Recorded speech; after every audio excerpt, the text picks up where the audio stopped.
hope you're ready to go. I'm going to do a real short lesson on L'Hopital's rule. Like I said on the classroom, I think we did it in class. I'm also working hard to have a camera that is right side up so you don't have to keep flipping your work, but see, this is the struggle. Okay, L'Hopital's rule. It is not La Hospital, it is L'Hopital, French dude. He had this rule that said when we're dealing with limits, if we have the limit as x approaches 0, this also works if we have the limit as x approaches infinity. Oops. And we have a fraction.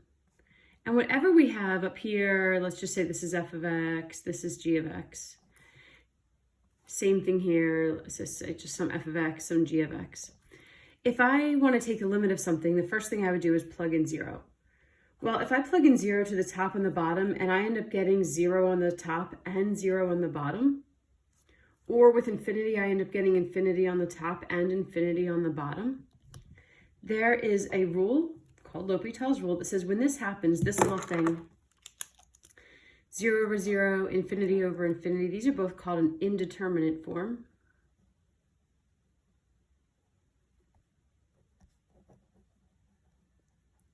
If you remember when we first did limits, if we ended up with 0 over 0 or infinity over infinity, it meant keep going. There was something else you could do, like factor and reduce, or plug in, or multiply by a conjugate or whatever. There was all kinds of like fancy stuff we would do.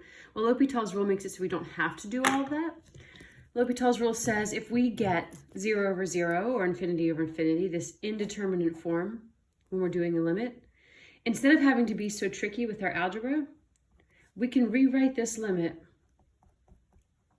As the limit as x approaches 0, I can just take the derivative of the top function, leave it on top, take the derivative of the bottom function, leave it on the bottom, and then see what number we get. I can do the same thing if I had the indeterminate form of infinity over infinity. This would also equal the limit as x approaches infinity of the derivative of f over the derivative of g. So the hope is that when you take the derivative, you'll get down to a limit that you can do. But the big thing to understand is if I get indeterminate form for a limit, I can take the derivative of the top, leave it up top, take the derivative of the bottom, leave it on the bottom, and try again. Because hopefully I'm going to get something that's easier to do. So 2 examples that make it, I think, a little more clear. Here's my first one. Pardon me. If I were doing this limit problem, I would plug in 2. And when I plugged in 2, I'd get 4 minus 4 on the top. When I plugged in 2, 2 minus 2 on the bottom. So I'd get this indeterminate form. And usually I would factor the top, the x minus 2's would cancel, and I would try plugging in again. It's fine to do that, but you want to get a little bit more comfortable with this L'Hopital's rule. So instead, I'm going to say, all right, I got an indeterminate form. So let me try L'Hopital's rule. So let me look at the limit again as x approaches 2, but now take the derivative of the top, take the derivative of the bottom, and try plugging in again. So now when I plug in, I don't get an indeterminate form. I plug in 2 times 2, I get 4. There's my answer.